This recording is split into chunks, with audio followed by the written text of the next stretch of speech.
Welcome to lucrative study. আজকে আমরা পড়ব কমলা দাসের আরেকটি কবিতা দ্য ওল্ড প্লে হাউস। আমরা পূর্বে কমলা দাসের অ্যান ইন্ট্রোডাকশন কবিতা পড়েছিলাম, এখন আজকে আমরা পড়ব দ্য ওল্ড প্লে হাউস।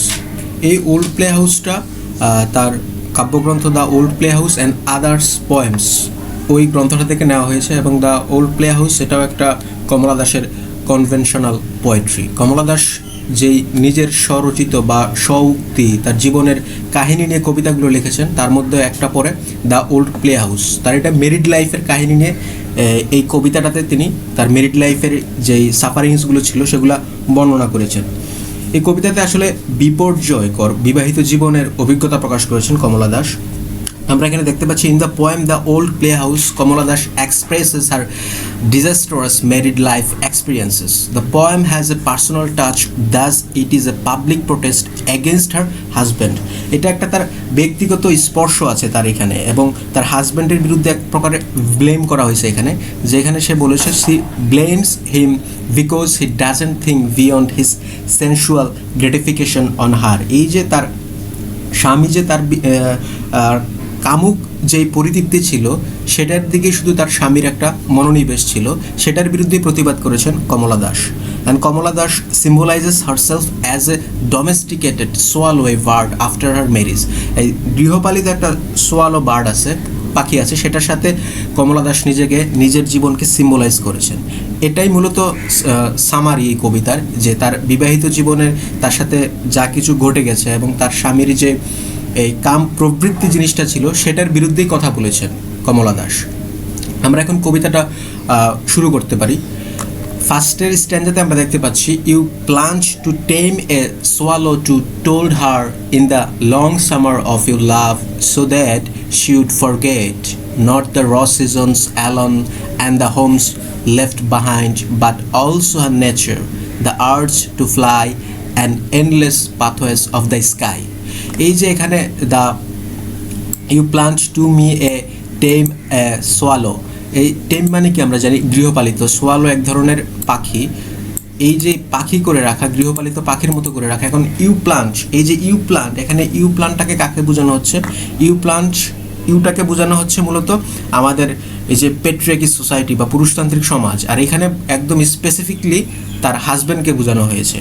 এই কবিতাটাকে আমরা যদি সাবজেক্টিভ হিসেবে ধরি, যে কমলা দাস তার নিজের পার্সপেক্টিভ থেকে বর্ণনা করতেছেন, ফার্স্টে তার পার্সপেক্টিভ বা সাবজেক্টিভ বর্ণনা আসতেছে, কিন্তু ওভারঅল যে ইন্ডিয়াননেস বা আমাদের যে ইন্ডিয়ান নারী সমাজের যে প্রতিনিধিত্ব করতেছেন কমলা দাস, তার কবিতাটা প্রথমে সাবজেক্টিভ হয়, তারপর ওভারঅল সমস্ত নারীদের বিষয়ে তিনি কথা বলেন। এই জন্য তার কবিতাকে আমরা সাবজেক্টিভ অ্যান্ড অবজেক্টিভও বলতে পারি। ওভারঅল একটা তার ডিসকাশন চলে আসে, যেটা তার শুধু তার একার স্বামী তার সাথে এরকমের করেছে এরকমের না, ইন্ডিয়ার অনেক স্বামী এরকমের আচরণ করে। You plant to tame a swallow to told her in the long summer of your love so that should forget not the raw season.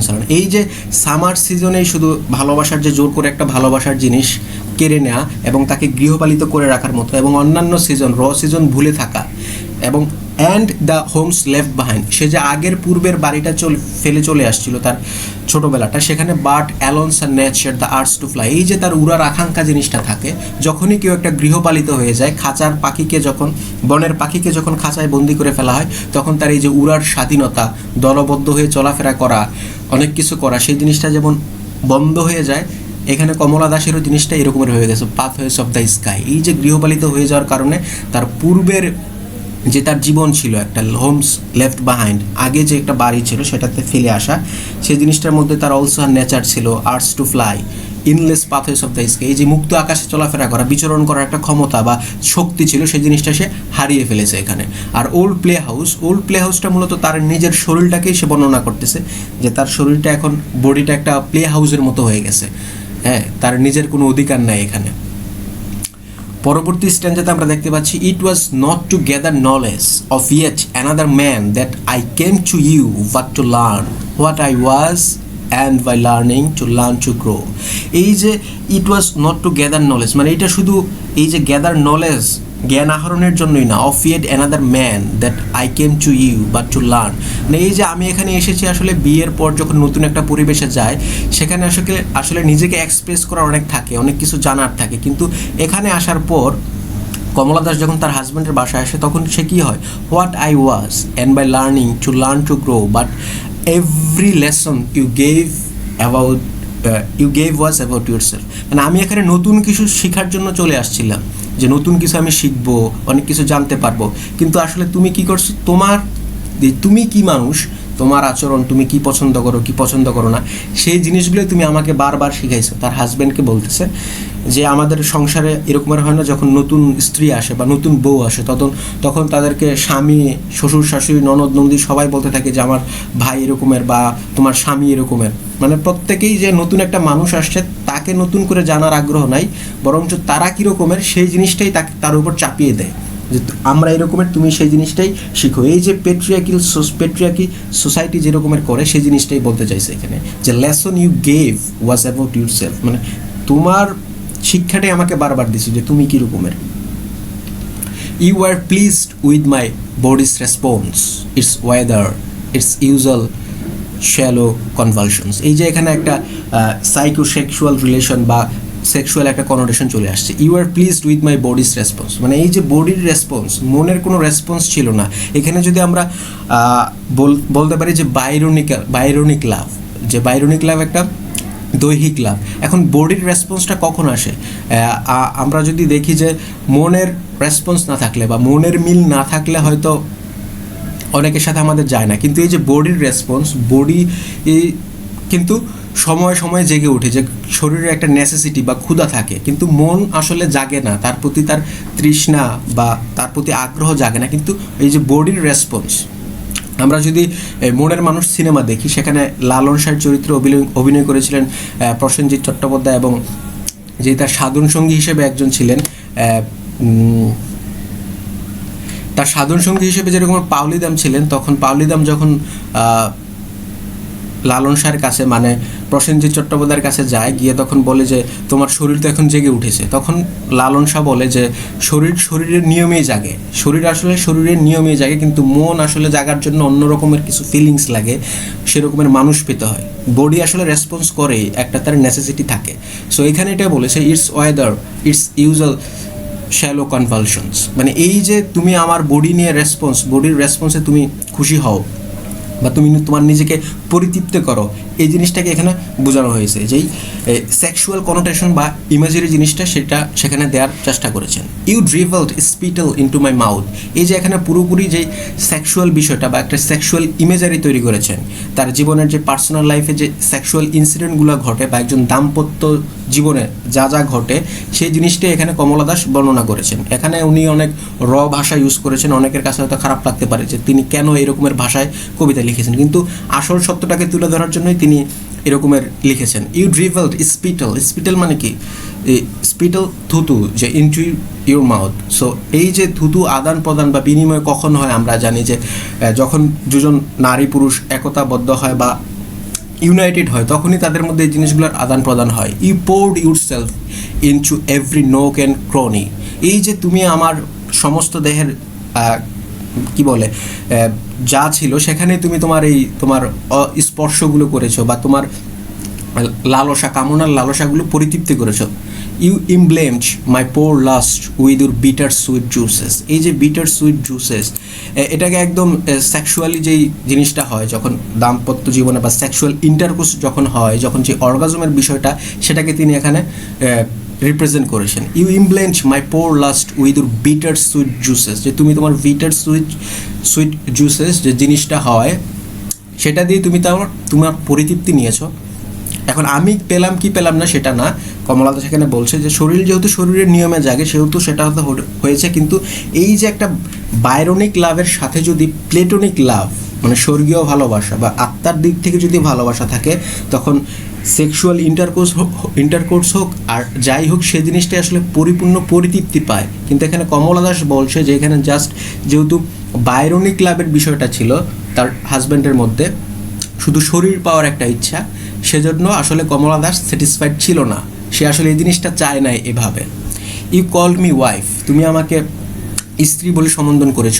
I was taught to break saccharin into your tea to offer the right movement in vitamins, মানে তুমি আমাকে তোমার wife বা স্ত্রী হিসেবে সম্বোধন করেছো বা স্ত্রী হিসেবে গ্রহণ করেছো, স্ত্রী হিসেবে ডেকেছো। I was taught to break saccharine, মানে আমি এই যে তোমার পরিচর্যা করার জন্য বা টিতে স্যাকারিন দেওয়ার জন্য, into tea and to of right moment vitamins, তোমার পরিচর্যা করার জন্য আমাকে তুমি রেখেছো। কাভারিং বিনিথ ইউর মনস্টার্স এগো, মানে আমি তো ভীত হয়ে যেতাম যে মনস্টার্স, বিশাল আকৃতির তোমার যে ভিতরে দৈত্যকার একটা ইগো থাকতো, জাইগান্টিক বা জায়ান্ট একটা ইগো থাকতো, সেটার কারণে আমি আসলে ভীত থাকতাম। আই এট দ্য ম্যাজিক লোভ, এই যে ম্যাজিক লোভ তোমার এই যে কথার বাণী বা এই যে জাদুকরী কথাবার্তা রুটির মতো আমি গিলেছি। অ্যান্ড বিকাম এ ডফ, এবং আমি তোমার সামনে যে তোমার মনস্টার্স ইগো আছে যে জিনিসটা, সেটার সামনে আসলে আমি বামন হয়ে গেছি, যে আমি তোমার অর্ধাঙ্গিনী হিসেবে যে পরিমাণ সম্মান পাওয়া উচিত ছিল বা অধিকার পাওয়া উচিত ছিল, সেই জিনিসটা আমি তোমার কাছ থেকে পাই নাই। তোমার যে মনস্টার্স ইগোর কাছে আমি আসলে বামনের মতো হয়ে গেছি। I lost my will and reason to all your questions, I mumbled incoherent replies. এই যে তোমার এই বিশালতার কাছে আমি আসলে কি হয়ে গেলাম, আমার ইচ্ছা বা ইচ্ছা শক্তি সব কিছু আমি হারিয়ে ফেলেছি, এবং তোমার কোশ্চেনের উত্তর আমি বিড়বিড় করে দিতাম, এবং বিড়বিড় করে আমি তোমার প্রশ্নগুলোই বলতাম শুধু। আমার সেই শক্তি ছিল না তোমার সামনে কথা বলার, তুমি নিজেকে এরকমভাবে রিপ্রেজেন্ট করেছো আমার কাছে। দ্য সামার বিংস টু পল, এই যে সামার আসলে শেষ হয়ে যাচ্ছে। এখানে সামারটাকে, ইংল্যান্ডে তো সামারকে আসলে সুখের প্রতীক বা রোমান্টিক প্রতীক দেখা হয়, সো এখানে সামার লাভটাকে রোমান্টিক হিসেবে দেখা হয়েছে, এবং বাকি ঋতুগুলোতে যে ভালোবাসা থাকে না এরকমের একটা প্রকাশ করা হয়েছে। যে the summer begins to pall, I remember the ruder breezes on the fall and smoke from the burning lips. এই যে সামার চলে যাচ্ছে, I remember the ruder breezes of the fall and smoke from the burning lips. এই যে তার ভিতরে যেই আগুনের দিক তৃষ্ণাটা থেকে আছে, সেটা আসলে স্মোক মানে ধোঁয়ার মতো করে উঠতেছে। যেমন পাতা পুড়ে গেলে, সামারে পাতা পুড়ে যাওয়ার পর সেগুলো আস্তে আস্তে যেমন ধোঁয়ার মতো করে উপরে উঠতে থাকে, সেই জিনিসটা তার ভিতরে মনের যে চাপা ক্ষুব্ধ জিনিসটা আছে, সেই জিনিসটাকে বলা হয়েছে। এবং এখানে অন্য ঋতুদেরকে সিম্বলাইজ করা হয়েছে, বা অন্য সামার ছাড়া অন্য যে ঋতুগুলো আছে সেগুলোর কথাও বলা হয়েছে। The room is always lit by artificial lights, এই যে তোমার রুমগুলা আর্টিফিশিয়ালি লিড থাকতো, মানে তোমার যে হাজব্যান্ডের মনকে বলতেছে, হাজব্যান্ডের মন ব্রড না, হাজব্যান্ডের মন হলো বন্ধ, ওপেন মাইন্ডেড, ফ্রেন্ডলি না। কমলা দাসের হাজব্যান্ড সে ভিতর থেকে বন্ধ করে রেখেছে, এবং ইউর উইন্ডোজ অলওয়েজ শাট, তোমার রুমের ভিতরে আর্টিফিশিয়াল একটা লাইটস তৈরি করছো তুমি তোমার কথা বলার জন্য বা মানুষকে নিয়ন্ত্রণ করার জন্য, তোমার ভিতরে একটা আর্টিফিশিয়াল লাইটস আছে। এখানে সেক্সুয়াল কনোটেশনও থাকতে পারে, একটা সেক্সুয়াল ইমেজেরও থাকতে পারে, যে আর্টিফিশিয়াল লাইটস দিয়ে সে আসলে অন্য কিছু বা সেক্সুয়াল কিছু মিন করতেছে। ইউর উইন্ডোজ অলওয়েজ শাট, তোমার জানালা সবসময় বন্ধ থাকতো। Even the air condition helps so little, এই যে air condition helps so little, রুমটার পরিবেশটাকে খোলার জন্য সব কিছুই, বা এয়ার কন্ডিশনও কাজ করতো, helps to little. All all pervasive is the male scent of your breath, এই যে সমস্ত কিছুতেই তোমার আসলে যে পুরুষালী যে গন্ধটা ছিল সেটাই থাকতো, যে নিয়ন্ত্রণ করা। এখন এই যে আর্টিফিশিয়াল লাইট বা উইন্ডো বন্ধ করা বা এই যে এয়ার কন্ডিশন, সব কিছু কিন্তু অন্যের নিয়ন্ত্রণে থাকে বা অন্য কেউ দেয়, সেগুলোর মধ্যে সমস্ত জায়গাতেই একটা মেলের সেন্ট পাওয়া যায়, ব্রেথ, নিঃশ্বাসের গন্ধ পাওয়া যায়। এখানে যে একজন নারী থাকে তার কোনো আসলে অস্তিত্ব নাই, সব কিছুই পুরুষের মধ্যে পাওয়া যাচ্ছে। দ্য কাট ফ্লাওয়ার্স, এই যে the cut flowers in the veg have began to smell of human sweet, এই যে আমাদের যে আমরা যে কাট ফ্লাওয়ার্স এগুলো যখন আমরা ভেজদানিতে বা ফুলদানিতে যখন রাখি, সেগুলোর মধ্য থেকে একটা হিউম্যান সুইট বেরোচ্ছে, যে তার মধ্যে প্রাণ নাই, কিন্তু সে আসলে প্রাণ না থাকলে আসলে কি হচ্ছে, তার ভিতরে সে মরে গেছে, কিন্তু সেখান থেকে আসলে হিউম্যান সুইটটা বেরোচ্ছে। যে সব জায়গাতে আসলে পুরুষের যে গন্ধ বা পুরুষালী আচরণ, পেট্রিয়ার্কি জিনিসটা, সেটাই এখানে প্রকাশ করছে। There is no more singing, no more dance, my minds is an old play house, এই যে এখান থেকে এক্সপ্লেনেশন আসতে পারে, পরীক্ষাতে যদি এক্সপ্লেনেশন দেয় এখান থেকে এক্সপ্লেনেশন দিতে পারে। There is no more singing, মানে এই যে আমি বেঁচে আছি মানুষটা, কিন্তু আমার ভিতরে কোনো গান নাই, আমার মধ্যে কোনো নাচ নাই। My mind is an old play house with all it's lights put out, মানে এই যে ওল্ড প্লে হাউস তার শরীরটাকে বর্ণনা করছে বা মাইন্ডটাকে বর্ণনা করছে, মানে প্লে হাউসের মতো। ইটস লাইটস পুট আউট, মানে সমস্ত কিছুই লাইটগুলো বন্ধ হয়ে গেছে, কোনো কিছুই হচ্ছে না। বা এই যে প্লে হাউসের মধ্যে সমস্ত কিছু নিয়ন্ত্রণকর্তা পুরুষকে বোঝানো হয়েছে, যে সেই সব কিছু বন্ধ করে, দরজা জানালা সব বন্ধ করে দেয়, তারপর আবার এটাকে সুসজ্জিত করার জন্য, তার মনের কামনা বাসনা করার জন্য আর্টিফিশিয়াল লাইট দিয়ে কখনো স্প্রে ইউজ করে, এই জিনিসগুলা এয়ার কন্ডিশন ইউজ করে, যেগুলো রুমটাকে সজীব করতে পারে। মানে এই যে উমেন বডিটাকে প্লেজার নেওয়ার জন্য, উমেন বডির প্লেজার নেওয়ার জন্য হাজব্যান্ডটা সমস্ত কিছুই করতেছে। এই যে মেয়েটাতে বেঁচে আছে, উমেন স্ত্রীটা বেঁচে আছে, সে আসলে বেঁচেই মৃত থাকার মতো। সে বলে না যে ভেতর থেকে মৃত বেঁচে আছে, এরকমভাবে যে দেখা যাচ্ছে আমি জীবন্ত লাশের মতো হয়ে গেছে কমলা দাস, সেই জিনিসটা এখানে বোঝাচ্ছে। The strong man's technique is always the same, মানে পুরুষের সমস্ত নেচারগুলো না সেম, মেয়েদেরকে বা কাউকে নিয়ন্ত্রণ করার জন্য তাদের যে টেকনিকগুলো থাকে, সেই টেকনিকগুলো সবাই একই টেকনিক অবলম্বন করে থাকে। He serves his love in the lethal doses. এই যে লিথাল ডোজেস মানে কি, এটা যে মরণাস্ত্র বা কি বলা হয়, যে মরণঘাতী বা মরণঘাতী বা প্রাণঘাতী বলা যায়, বা প্রাণনাশক ডোজেস। হি সার্ভিস হিজ লাভ, মানে এই যে ভালোবাসাটা পাওয়ার জন্য একটা লিথাল ডোজেস দিয়ে দেয় তাকে, যে প্রাণঘাতী বা প্রাণনাশক বা মারাত্মক একটা ডোজ দেয়। সেই ডোজের কারণে আসলে তারা আর কথা বলতে পারে না। For love is narcissism. এই যে নার্সিসিস একটা গ্রিক মিথোলজি থেকে, এই নার্সিসিস নামে একজন যুবক ছিল, সে যখন ঝরনার পাড়ে যায়, তখন ঝরনার পাড়ে তার প্রতিচ্ছবি দেখে পানিতে, সে মনে করে এখানে একটা সুন্দরী নারী আছে, এবং সেই নারীর দিকেই তাকিয়ে থাকে, তার কামনা বাসনা সব নারীকে কেন্দ্র করে থাকে। কিন্তু সেই নারীর যে প্রতিচ্ছবি দেখছে সেটা তার নিজের ছবিই দেখছে, সে ভাবছে যে এখানে কোনো রাজকুমারী আছে।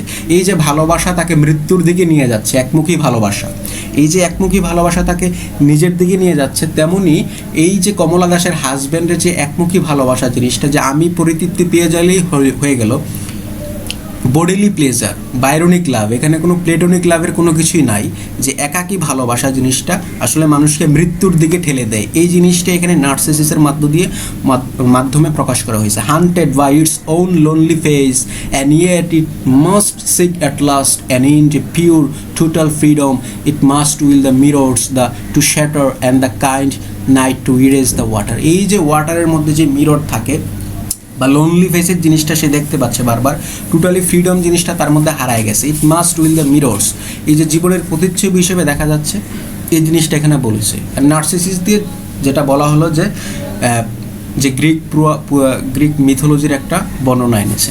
সো এই কবিতার আসলে মূল উদ্দেশ্য বা মূল জিনিসটাই ছিল যে কমলা দাসের স্বামী যা ছিল মাধবা দাস বা মাধব দাস, কমলা দাসের যখন বিয়ে হয় তখন কমলা দাসের বয়স ছিল 16, মাধবা দাসের বয়স ছিল 53। এই যে তার মধ্যে তাদের সাংসারিক জীবনে বা দাম্পত্য জীবনে যে সেক্সুয়াল কনোটেশন বা সেক্সুয়াল ইমেজের যে জিনিসটা ছিল বা সেক্সুয়াল ইন্টারকোর্সের জিনিসগুলো ছিল, সেগুলোর মধ্যে ভাষায় একদম বাস্তব জীবনের কথাগুলো বলেছেন, যে তার স্বামী শুধু নিজেই পরিতৃপ্তি পেয়েছে, কমলা দাসের মনের দিকটাকে কখনো দেখে নাই, তার যে নিজের ভিতরে ফ্রিডম আছে সেই ফ্রিডমটাকে কখনো প্রকাশ করতে দেয় নাই তার হাজব্যান্ড। সে নিজের ভিতরে নিজেই একা একা গুমড়ে মরেছে, সেই জিনিসটাকেই এখন সে জীবন্ত লাশ হয়ে আছে, এবং সেটাই তাকে মৃত্যুর দিকে ধীরে ধীরে ধাবিত করছে।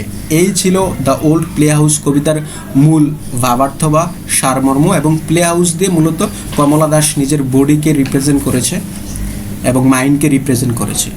এটাই ছিল মূলত কমলা দাসের দ্য ওল্ড প্লে হাউস কবিতা। এর পরবর্তীতে আমরা কায়সার হকের দ্য ওড অন দ্য লুঙ্গি কবিতা নিয়ে কথা বলবো। আশা করি সকলে বুঝতে পেরেছো। আর কোনো প্রশ্ন থাকলে কমেন্টের মাধ্যমে করতে পারো, আর যারা এখনও আমার চ্যানেলটি সাবস্ক্রাইব করো না চাইলে সাবস্ক্রাইব করতে পারো। Thank you.